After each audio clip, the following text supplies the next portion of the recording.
Hey guys, this is Scott Souts, co-creator of Confessions of a Superhero.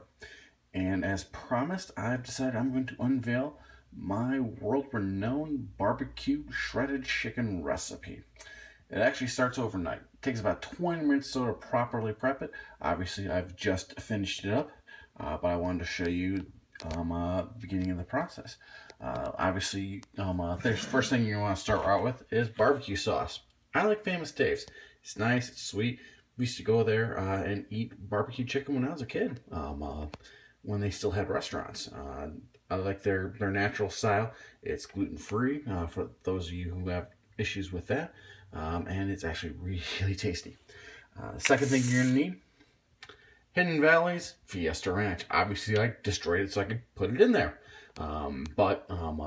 It gives you a nice balance out to the sweetness. It gives a little kick as well. It's a little spicy. You can use regular ranch as well if you don't like the super spicy aspect of it. Last thing you're going to need, brown sugar. I like the light brown from Domino Sugar. You want to use 2 scoops, 2 tablespoons, I should say, of that. You're going to mix everything in together before you put the chicken in. You want to spin it around like you're making it into a dry rub.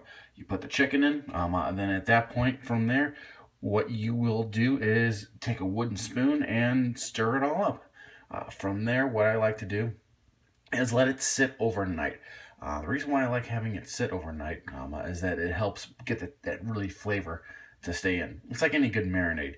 You never want to trust anything that takes 30 minutes or less on the packaging.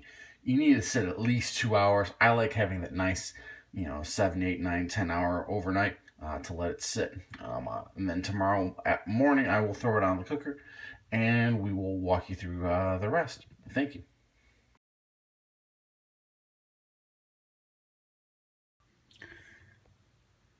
Now comes the second part. It's the morning. We've officially let it marinate overnight. And now it's time for it to slow cook. What you'll want to do is set up your slow cooker to low and let it sit for at least 6 hours. We're currently at about the 60-minute mark. At the 4-hour mark, what you'll want to do is take your wooden spoon that you've used before, obviously cleaned it off overnight. From there, you'll want to stir it up a little bit. At the 6-hour mark is the first time it should start to fall apart. And at that point, you'll want to stir it every half hour or so until it fully falls apart. At this point, we're going to wait until the 6-hour mark to show you the progress.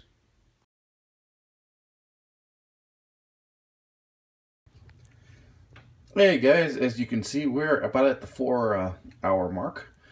Slow cooking it just smells amazing right now, as you can tell. Look a little bit. The barbecue sauce is obviously thinned out a little bit because it's being heated.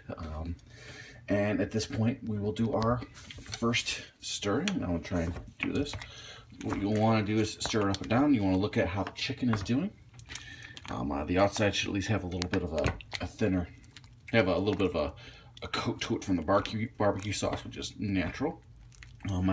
At this point, it's starting to loosen up a little bit, which is good. And at this point, we're going to wait another hour or two, and it should soften up even more.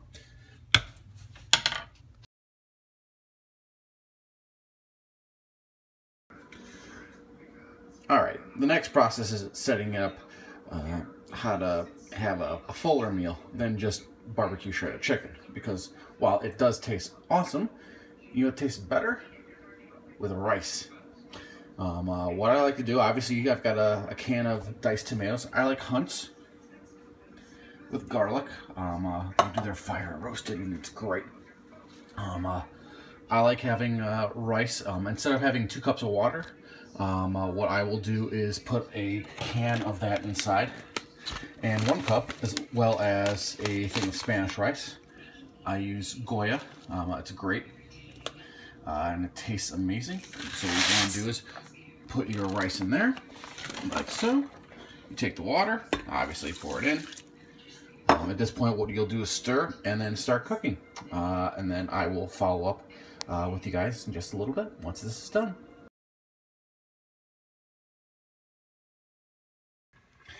And actually, we are done with the chicken at this point. It's about that 6-hour mark, and as you can see, it is soft. It is fairly shredded. At this point, what I'm going to do is use the wooden spoon, beat up a little further.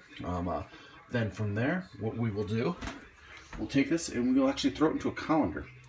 What we want to do is get all that water that we have in there, water, grease, you name it, we want to get it out.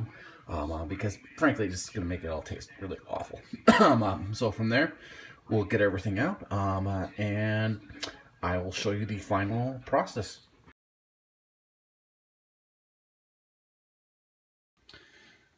Hey guys, this is the final part of this video. The finished project. What I did, I should say, is took about a half a cup of rice per diem in each bowl, with about a half pound of chicken, which is about how much we got from the less than 3 pounds or so of chicken thigh we put in there. And then through, obviously with the tomato and everything in there. Now the nice part about this is when you're done, instead of, you can eat it plain just like that, and it's amazingly tasty. What I like to do is throw in some salad dressing on top after I've reheated it. And the beauty part is you can also freeze this, so you can have a meal at any time. You can use a whole bunch of different salad dressings depending on your taste. I like Southwest Chipotle with it because I like a little bit of the spicy kick. You can use any form of Italian dressing, Italian red pepper dressing, and after just stir it in there, put it in after it's been heated, and bonjour. Thanks for staying with me. Obviously, look at our Kickstarter below. Donate if you can. Like and share on social media. Thank you. Have a wonderful day.